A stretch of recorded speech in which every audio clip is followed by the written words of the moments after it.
In a nutshell, edit selection tools are right here. They're found here. We're going to look at the basic functions of these three right now. You can cycle between them using escape, or you can use F6, F7, and F8 there.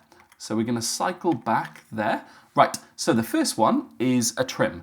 Now with the trim tool, you can use it to trim your clips. So if we go a little bit further in, you can use it to just trim unsightly clips like this.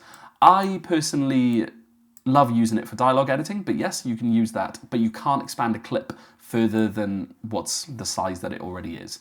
Now, the next one is the selector. Now, with the selector, you can select either one clip or multiple clips like that.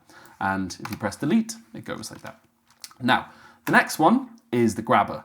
Now, the grabber will allow you to move clips around, and you can move clips onto different tracks only as long as it's the same type of track in a way. Like you can't put a mono track into a mono clip into a stereo track because it just simply won't go in because 1:2. Now, the best thing is when you link them by clicking on that button, it turns it into the smart tool. Now with the smart tool, anything above that central line right there will be the selector. Anything below the central line will be the grabber. Anything to the top right will be a fade out, and anything to the top left will be a fade in. And also, if you go to the middle edge, it'll be the trim tool, and if you go to the middle other edge, it'll be the other trim. Now, the final thing that allows you with the smart tool is if you have two overlapping clips like this, if you go to the middle of them and click, you can actually do a crossfade like that. And if you try and do a crossfade that's larger than the overlap, it will ask you to adjust the bounds to make sure it's correct. You can actually delete your fades as well. So that's something to take on board. And just for the end, some handy shortcuts.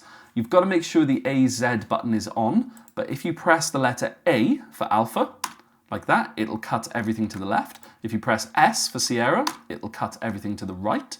If you press B for Bravo, it'll add a break. So you can use that to select a section and move it. And also, if you press the letter D for Delta, you will do a fade in to the point where you are. If you press the letter G for Golf, you'll do a fade out from where you are.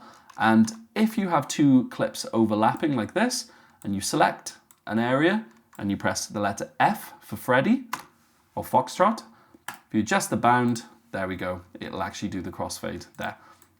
So all you do that, press F, adjust the bound, obviously try and do it correctly, and you'll do a crossfade. It's really, really, really good. And there we go.